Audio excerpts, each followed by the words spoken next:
पहाड़ों के बीच एक पुराना होटल था, गुलजार पैलेस। धुंध हर वक्त छाई रहती, जैसे आसमान भी इस जगह से नजरें चुरा रहा हो। कहने को तो होटल अब भी खुला था, लेकिन ऊपर वाली मंजिल पर बरसों से एक कमरा बंद पड़ा था। कमरा 313। लोग कहते थे जो भी उसमें गया या तो वापस नहीं आया, या वापस आया तो वैसा न रहा। ये बातें सिर्फ कहानियां लगती थीं, जब तक कि अयाज वहां न पहुंचा। अयाज एक फोटोग्राफर था। पुराने सुनसान मकामात पर जाना उसका शौक था। उसे गुलजार पैलेस के बारे में सुना और वो कैमरा उठा के पहुंच गया। होटल में दाखिल होते ही उसे अजीब सा एहसास हुआ, ऐसा जैसे कोई उसे दूर से देख रहा हो, छुपकर। रिसेप्शन पर एक बुढ़ा बैठा था, आंखें वीरान, चेहरा थका हुआ।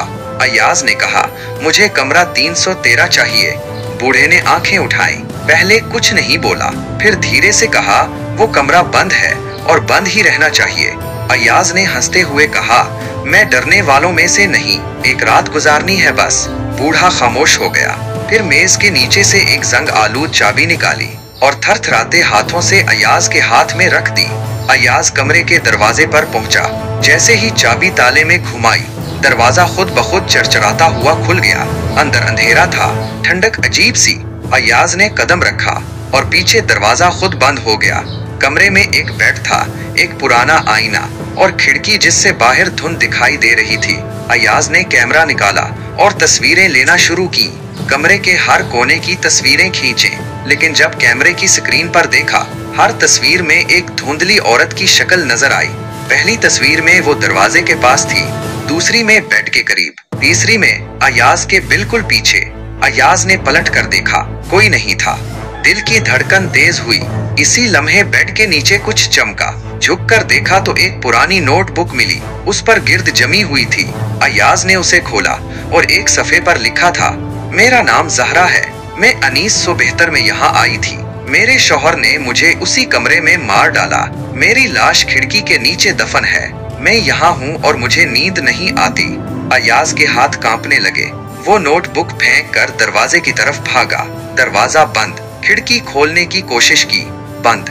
तब आईना कमरे की दीवार से हटकर एक दरवाजा बनने लगा।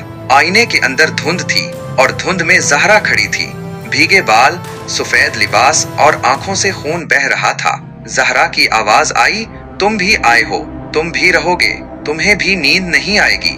अयाज की चीख निकल गई। कमरा हिलने लगा, दीवारों से खून बहने लगा, फर्श पर हाथ रेंगने लगे जैसे कब्रें कमरे के नीचे हों।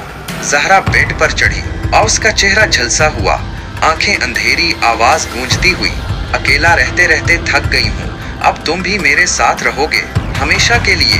कमरे में चीखें गूंजने लगे।